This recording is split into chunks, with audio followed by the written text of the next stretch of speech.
Hello everyone. This is part 2 of homework number 2, Introduction to Percents.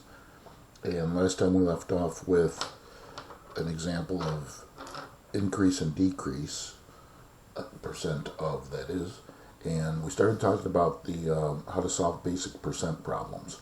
And we mentioned there's two ways, proportions or equations. And we first look at the proportion method.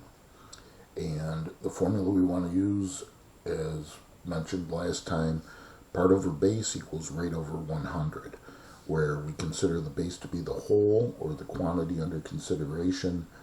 The part is the portion of that whole, and the rate is always your percentage.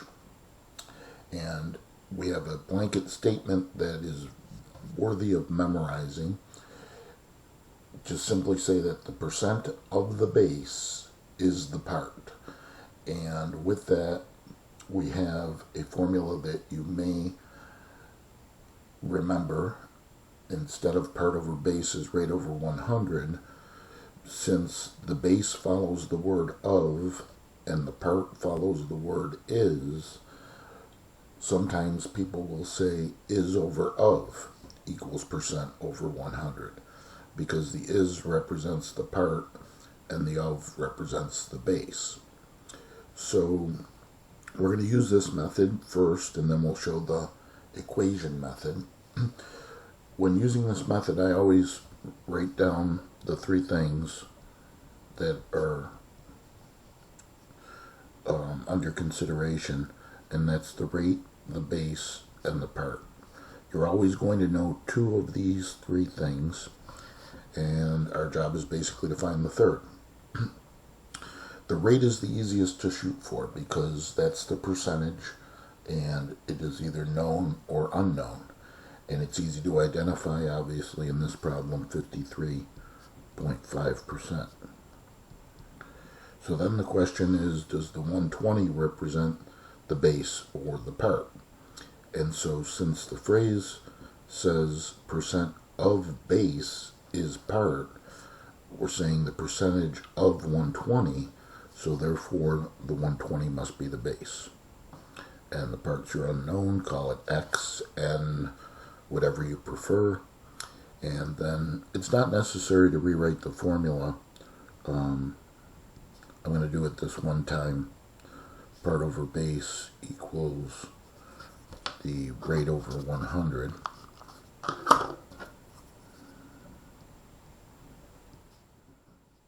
And then we just make the substitutions. Part's the unknown, call it X. Base is 120. The rate is 53.5. We drop the percent symbol, that's why we have it in the formula over 100. Because remember, percent means per 100.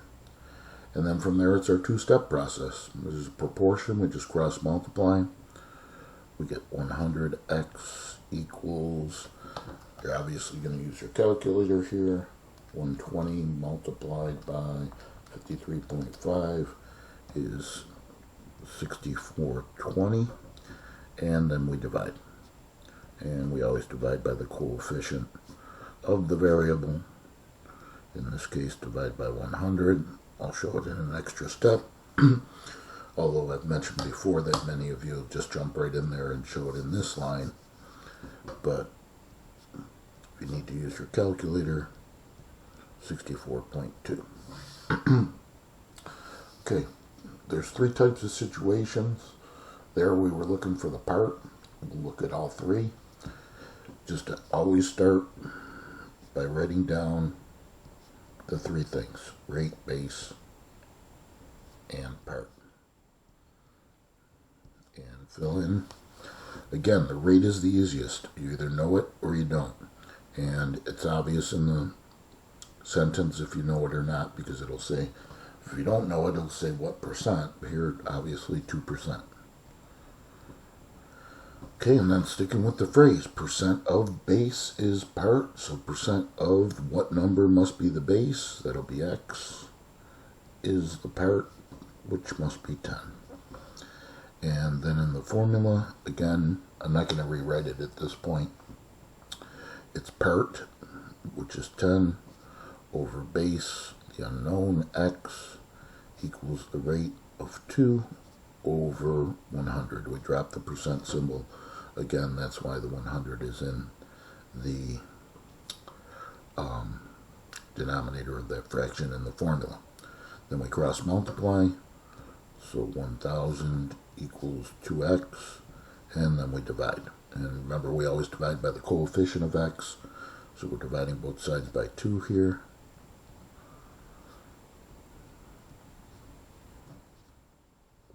And we get 500. Okay, so one last example using this method.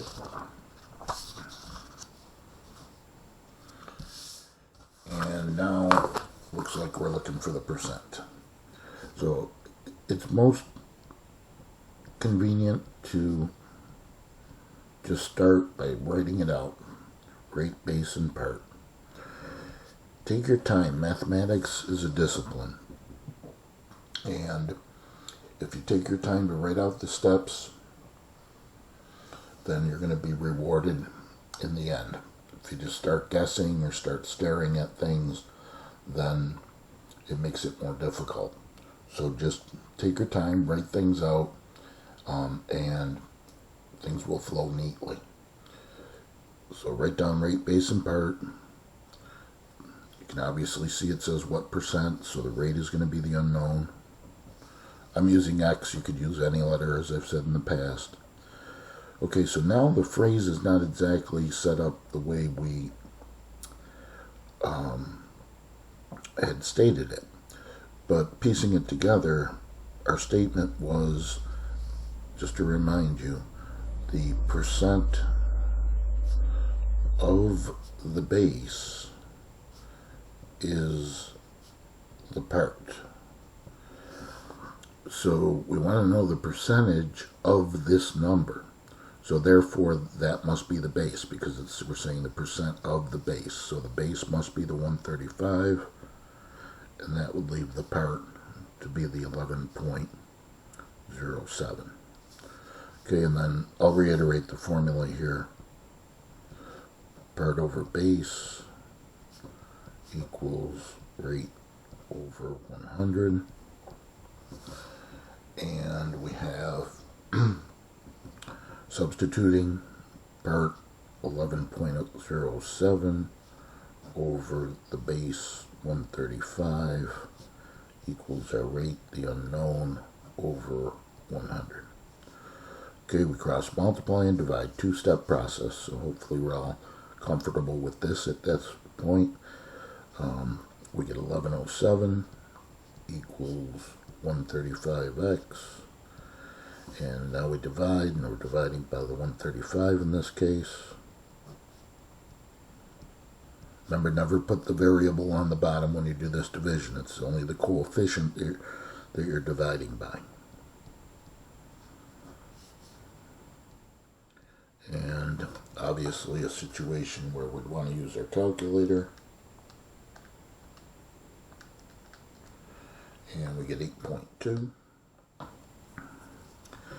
And because we're solving, just the one thing is, you have to realize when you're solving for the rate, okay, this answer must be given as a percentage.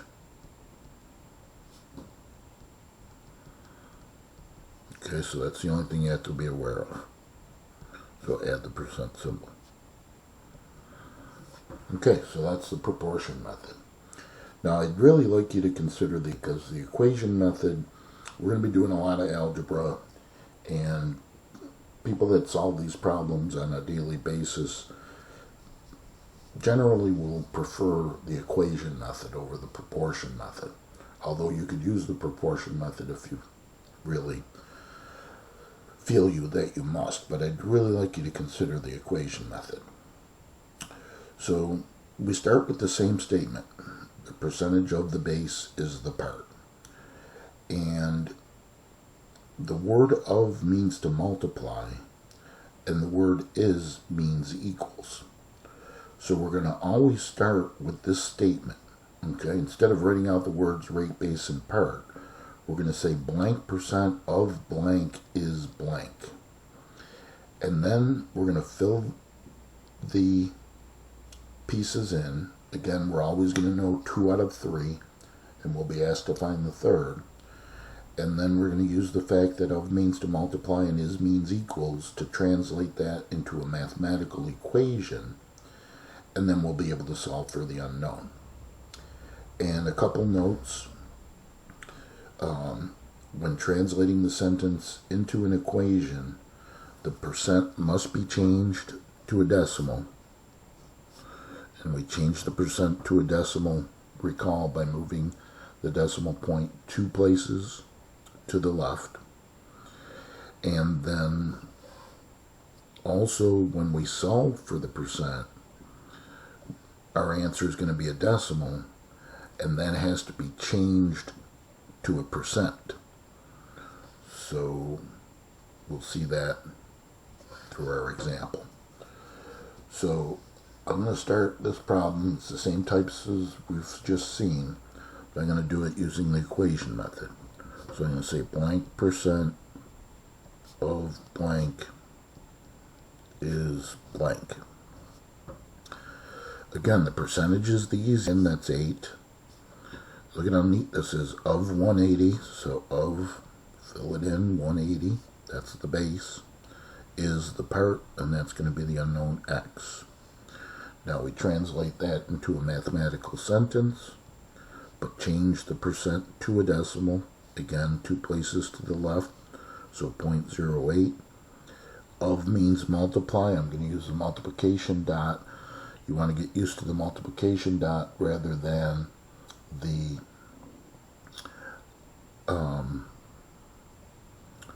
x for multiplication, because if you use the x, sometimes you can get confused with the variable. So times 180 is means equals, and that's x. And look at that. All it is basic multiplication. So take out your calculator, 0.08 times 180, and we get 14.4. That's x. Just make sure that we didn't solve for the percent. Okay, nope. We're given the percent. So 14.4 would represent the part. So that's all there is to the equation method. So it's actually a little bit more streamlined than the proportion method. So we'll finish off with 2 more examples, again showing all the different situations, because there's 3 things we could solve for: rate, base, or part. There we solved for the part, and we've got 2 more to finish up. And we'll see the other 2 situations. So here in number 2, okay, again we recognize it as a basic percent problem, and we'll start with the blanket statement. Blank percent of blank is blank. And are we given the percent? Yes, it's 13.25. Okay, so again, remember the statement. The percent of the base is the part. So of what number? That's the base, that's the unknown, and the 304.75 must be our part. Okay, translate that into a mathematical sentence, and make sure you change the percent to a decimal. 2 places to the left gives us 0.1325. Of means multiplies by x, is means equals the 304.75. Now there's really no need to write the multiplication symbol in there, so I'm going to rewrite this. It's understood, remember, when you have some number and then x, that the multiplication is implied or understood. But I use the multiplication symbol just for the sake of the concept that of means multiply, but you could skip that if you wanted to. Okay, and then recopy this, and then it's just a basic division. And we're going to divide by the coefficient of x. So we're dividing by 0.1325. So we divide the 304.75 by 0.1325 as well. And we get that x equals, obviously we're going to go to a calculator here. So 304.75 divided by 0.1325 equals 2300. And that was the base. So that's our answer. The only time we have to change the answer at the end is if we're solving for the percentage, as we're going to see in the next example. So again, basic percent problems start with their blanket statement, blank percent of blank is blank. So now it says what percent, so we'll call that x, of 5, so 5 is the base, is 7, so 7's the part. So then we have x times, because of means multiplication, 5, is means equals 7. But we don't like x5, right? We've talked about that before. We prefer 5x equals 7. And now we divide. And we're just dividing by the 5.